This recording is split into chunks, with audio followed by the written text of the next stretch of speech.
L'obésité est une maladie extrêmement complexe et qui fait intervenir énormément de problématiques, et on sait très bien qu'il y a beaucoup actuellement de recherches dans le domaine de l'épidémiologie, de la sociologie, de la psychologie, etc.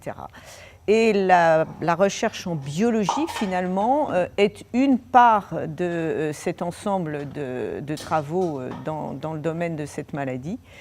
Et la recherche en biologie comprend de nombreux aspects, et sachant que l'obésité met en jeu, bien entendu, beaucoup de tissus et organes différents. Donc on a vu par exemple ce matin des travaux sur le cerveau, bien entendu. On a évoqué l'intestin. Et finalement, en ce qui me concerne, mon domaine de recherche, c'est le tissu adipeux, qui est à la fois le tissu cible de l'obésité et également un acteur majeur des complications de l'obésité.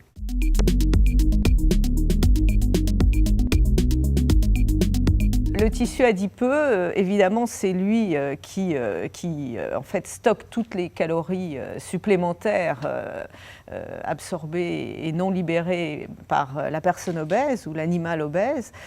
Et on l'a longtemps considéré, ce tissu, comme un sac de graisse, finalement, passif. Et il nous a réservé, en fait, beaucoup de surprises. Donc, une des grandes surprises, évidemment, ça a été la découverte de la leptine en 1994, qui a montré que le tissu adipeux était capable, en fait, de produire une hormone de la satiété, qui sert en quelque sorte de rhéostat dans le contrôle de la prise alimentaire, le contrôle qu'on appelle autonome de la prise alimentaire, mais qui pourra aussi jouer dans le domaine, par exemple, de la réponse hédonique, dont on a aussi parlé ce matin.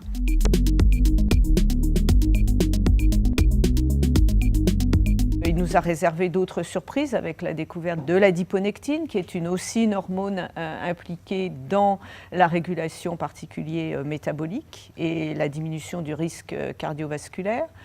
Et puis, dans les années 2000, on s'est aperçu que l'un des aspects pathologiques du tissu adipeux au cours de l'obésité, c'était une inflammation avec la présence de macrophages et d'autres cellules de l'immunité qui, en fait, envoient des signaux négatifs dans l'organisme et délétères, et dont on pense qu'ils contribuent énormément aux complications de l'obésité. Et puis, depuis maintenant à peu près 5 ans, l'une des dernières surprises, en quelque sorte, du tissu adipeux, c'est la présence de tissu adipeux, d'adipocytes beiges au cœur du tissu adipeux blanc. Et c'est maintenant un sujet majeur de recherche, puisque ces adipocytes nichés au cœur du tissu graisseux, en fait, seraient effectivement capables de dépenser de l'énergie, dégager de la chaleur, comme le tissu adipeux brun. Et actuellement, on essaye un petit peu par différents moyens, c'est une piste, disons, de développer ce tissu adipeux beige pour essayer que le tissu adipeux change un petit peu sa fonction de stockage par rapport à la dépense d'énergie. Mais pour l'instant, on est vraiment au tout début des recherches dans ce domaine. Et ça serait peut-être éventuellement une piste ultérieurement pour améliorer en tout cas le métabolisme chez le sujet obèse et peut-être même limiter la prise de poids.